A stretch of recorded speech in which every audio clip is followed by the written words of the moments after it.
What is up, guys? It is your boy Speed here, and today we are going to be talking about items that people use wrong. So you guys have been responding very well to these sort of videos. I made one on items already where I talked about neutral items. I think I talked about Midas and so on. I've also made, top 7 videos for spells that people use wrong, and yeah, they've been going well. You guys seem to enjoy them. The feedback is incredible. So we're here today with another 7 items that people use incorrectly. Dota is such a complex game. There's over 100 items, over 100 heroes.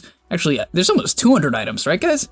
How many items are there? I wonder if someone knows. Let me know in the comment section down below. But we're here to talk about 7 very crucial items that people use incorrectly, and therefore it prevents them from gaining MMR. So if you're excited for this video, please do smash that like button. And of course, subscribe. Not only to our YouTube channel, but also to the GameLeap website. Why? Well, I'm making a video every day, guys. Come on, if you appreciate that, the work that everyone at GameLeap is putting in to help this channel grow, to help the GameLeap website be a great resource for improvement, then go subscribe to the GameLeap website. Alright, so the first item that I want to talk about, number 1, is clarity. The reason why clarity is crucial to talk about is because of how little it's used and when it's used. So the first example I want to talk about is position 5s. How do position 5s use the clarity wrong? Well, the main way that they use it wrong is that during the laning stage, they'll pop it at very, very awkward times. They'll pop it in situations that prevent them from making plays.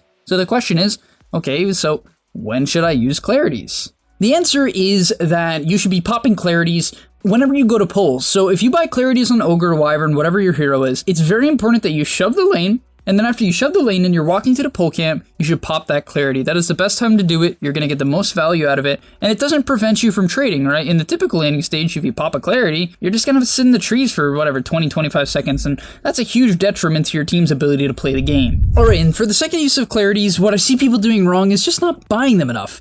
Guys, if you plan on farming and pushing in creep waves, you need clarities. Go watch any pro game, anyone, any role, any hero.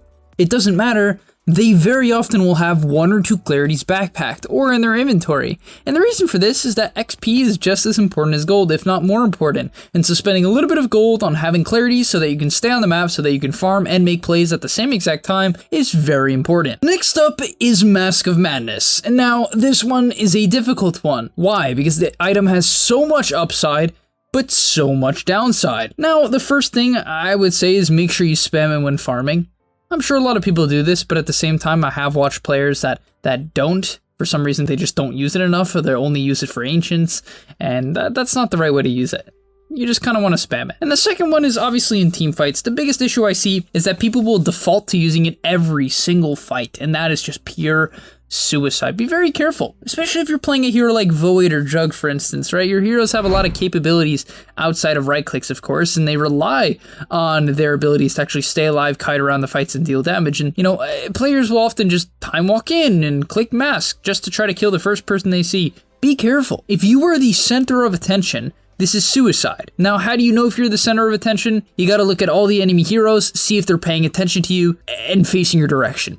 I really mean that. That's a very difficult skill to learn in Dota that most people don't even talk about, but it matters. Also, you very often don't want to click Mask of Madness unless someone's stunned, right? Unless they're stunned or slowed, because otherwise you're probably just going to get kited and not be able to use your mobility. Third, let's get into the third item. We have Manta Style. Now, the first thing I would say is that I think people mostly forget to use it to split push, right? This is one of those items where it's like, oh, what is Manta good for? Purges and Manta dodging things. Yeah, that's great. But I really do believe that people straight up forget to use it to split push. So if you buy Manta, especially if you're a melee hero, as the cooldown is lower than for ranged heroes, a lot of people don't know that, but the cooldown is shorter for melee heroes, for Manta style. Use it to push in lanes. If you don't feel comfortable pushing in a lane or an area, or you need to scout out Roshan, feel free to do it. Right, the cooldown is 35 seconds. It's short enough to the point where it's not the end of the world. You can avoid fights for that long if you really need to. And then the second incorrect usage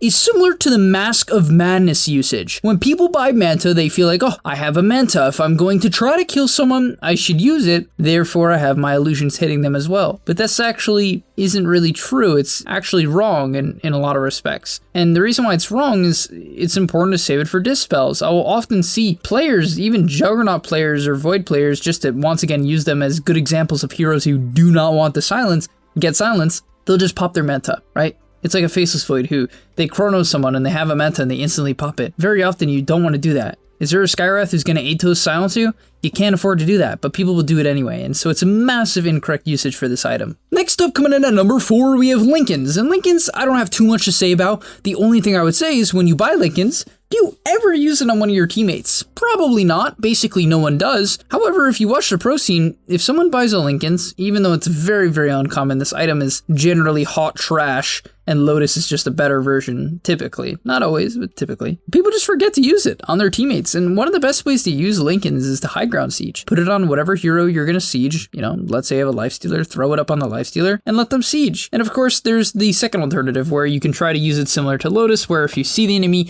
is about to cast a spell, well, LINKEN'S up your teammates and save them. Next up, we have Pipe, and for Pipe, the way that I see people using it wrong is that they will only use it halfway into the fight, right? They won't pop it right away. Guys, the barrier lasts for over 10 seconds. It's going to last throughout the majority of most fights, right? Most fights take about 30 seconds. Is that always the case? Nah, I mean, there's minute, 2 minute long fights, but most are like 30 seconds, right? And so it's totally okay to pop your Pipe early into the fight.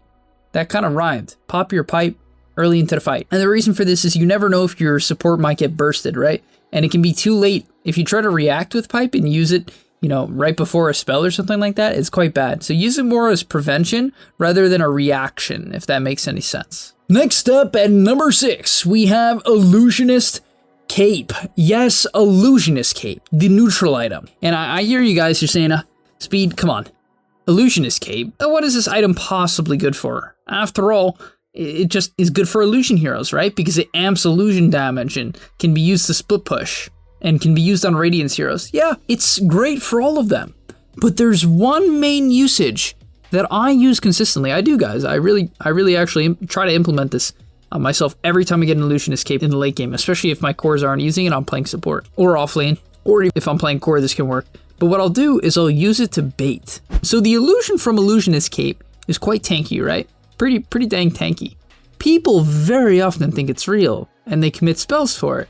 And especially, they don't expect to see only one illusion, right? How do you bait with a Manta? You send one illusion. And so it's very easy to do the bait with Illusionist Cape. They see one illusion, they're like, oh, it's not an illusion rune, it's not a Manta style, we can go on it. Turns out, it's an Illusionist Cape, right? It makes sense from the enemy team's perspective. How would a Winter Wyvern, just for an example, get an illusion? So they're gonna jump it, especially if they need to jump a hero like Oracle or Winter Wyvern, right? These counter-initiating supports that are easy to burst. The Illusionist Cape bait is unbelievably strong in the late game. It can just straight up win you a fight. You can force a support to overcommit, you can make a lion blink in, avoid even commit chrono, these type of things, right? You can do that just with Illusionist Cape. So also, it gives great stats, by the way. 14 strength and, 2 armor is pretty dang good. But nonetheless, make sure you do that if you get this item. And finally, last but not least, we have Blade Mail. And really, Blade Mail is a tough one. You kind of gotta go watch a bunch of Blade Mail games to see every example of what I'm about to talk about. But usually what I see for Blade Mail usage is that it's way too early. Way too early. People get gone on and they instantly Blade Mail. Very often you need to know whether or not the opponent actually knows you have a Blade Mail. That's number one. If they don't, you can pop it early, right? Catch them off guard. But if they know you have a Blade Mail, you often actually want to wait a second before using it, right? Let's say a PA jumps you. If they're good at the game, they're not just going to hit you through the Blade Mail, right? They might even just stop hitting you altogether. They're going to try to bait out your Blade Mail. They might do that. So very often you want to pop your Blade Mail when you're about 75% or 50% HP. And the reason for this is then people will feel the need to commit on you, right? They feel like they have to burst you then, right? They have to go on you. Is this always the case? No. If you think you're just going to get chain stunned, then you should pop your Blade Mail before you get stunned in the first place, right? To prevent the chain stun. But for the most part, people do it too early. They'll get gone on by a Slark and they'll instantly pop their Blade Mail. But the problem is the guy can run away. However, if you pop it at 50%, that means he had to hard commit for the kill, right, to the point where he's overextending pretty hard. And him not going for the kill at that point is a large waste of time, right? So if you pop Blade Mail and you're 100% HP, he's not going to really have a problem running away. The Slark will just back off. But if you pop it when you're 75% or 50%, they're going to feel pretty bad about it, right? Because they've already committed a lot of resources, a lot of time into trying to kill you. And so I hope that makes sense. Just be very patient with Blade Mail if you are allowed to. Sometimes if you know you're going to get stunned to death or, instantly crit or, bopped by a Sven, it can be good to pop it early. but I hope that makes sense. Dota is largely about analyzing every little spell, how much damage the enemy team does, how long they can stun you for, disable you for, so on and so on. And yeah, that's gonna be all for today's video, except one honorable mention, and that is drums. I just want to say for drums, use it in team fights. And the second part is, don't be afraid to rebuy the drums recipe. I personally feel that it's quite underrated. I've been talking about this with some of my friends, and you know, let's say you're playing against Phoenix. You really want that AoE attack speed to kill the egg. Buy the recipe.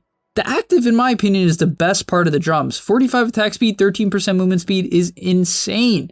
It is a ridiculous high number. All right, think about it. A Gloves of Haste gives 20 attack speed, right? Drums, if you use it on, 5 different heroes, you get 175 attack speed. Think about that. Like, the value of this item is quite potentially insane. So, thank you guys for watching. If you enjoyed, please do like and subscribe. If you have items that you think people use wrong that I didn't mention in this video, leave it in the comment section down below. I'd love, you know, if we could have a bit of a community discussion about what items people are using wrong, to give other people your tips and advice on how to play Dota at a higher level, because items are so confusing. Honestly, it's part of the reason why I love Dota, just being able to experiment with items, use them better and better every single game, continue to improve them. And honestly, even neutral items, guys, I'm still working on perfecting them. I struggle with them still to this date. But yeah, I'll see you guys in the next one, and peace. Before you leave, just want to say a quick message. If you're trying to get better at Dota, or you just enjoyed that video, I know this is pretty general, and you're going to hear this quite a bit from me, but I recommend you sign up to GAMELEAP.com. Why? Because I put a lot of effort into the content over there, and generally the effort I do there is different from the content you're gonna see here on YouTube. It is different.